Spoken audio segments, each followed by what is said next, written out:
நெத்திலி மீன் குழம்பு.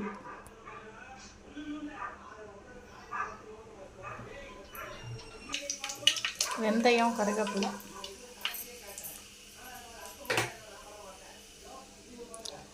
தக்காளி, வெங்காயம், பூண்டு மூணையுமே வதக்கி அரைச்சிருக்கேன்.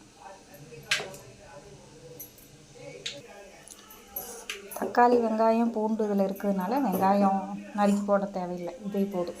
ஈஸியான முறையில் நெத்திலி மீன் குழம்பு.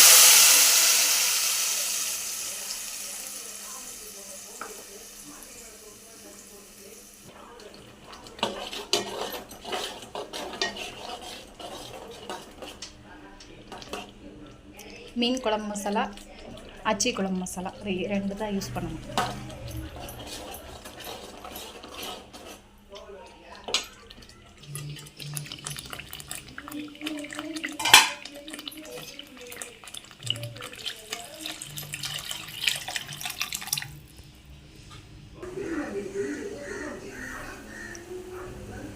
குழம்பு இந்த அளவுக்கு கொதிக்கணுங்க. மீன் போட்டுடலாம். நெத்திலி மீன் நல்லா பழன்னு கழுவி எடுத்து வச்சுக்கணும்.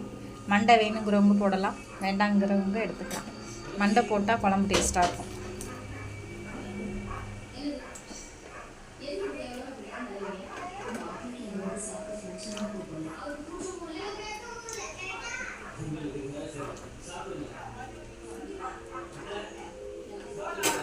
நல்லா இந்த அளவுக்கு பழன்னு கழுவி எடுத்து வச்சுக்கோங்க.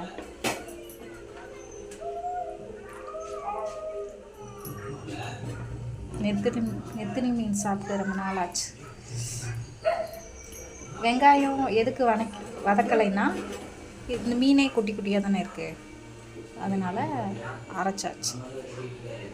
மீன் மட்டும் குழம்பு மட்டும் ஊற்றி சாப்பிடுங்க.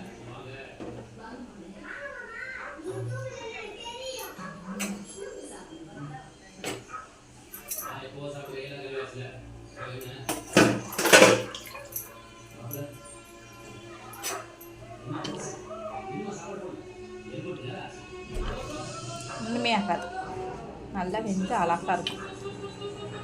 அப்படியே எடுத்து சாப்பிடலாம், செம்மையாக இருக்கும். முள்ளு கூட கீழே வைக்க வேண்டியதில்லை, அப்படியே சாப்பிட்லாம். டேஸ்ட்டாக இருக்கும், குழம்பும் டேஸ்ட்டாக இருக்கும். கொஞ்சம் நேரம் மூடி வச்சிடலாம். பாருங்கள் எந்த அளவுக்கு நெத்திலி மீன் குழம்பு எப்படி கொதிக்குதுன்னு சொல்லிட்டு. ஈஸியான முறைப்படி இப்படி தான் நெத்திலி மீன் குழம்பு செய்யணும். பயங்கர டேஸ்ட்டாக இருக்கும். நீங்கள் தக்காளி, வெங்காயம், பூண்டு இதெல்லாம் வதக்கி புளியெல்லாம் கரைச்சி ஊற்றி மசாலாலாம் போட்டு இப்படிலாம் செய்யணும்லாம் இல்லை. இது மாதிரி செஞ்சு சாப்பிட்டு பாருங்கள். ஊரில் எல்லாம் கிராமத்து சைடில் இப்படி தான் செய்வாங்க. எவ்வளோ டேஸ்ட்டாக இருக்குதுன்னு பாருங்கள். ஈஸியான முறைப்படி நெத்திலி மீன் குழம்பு.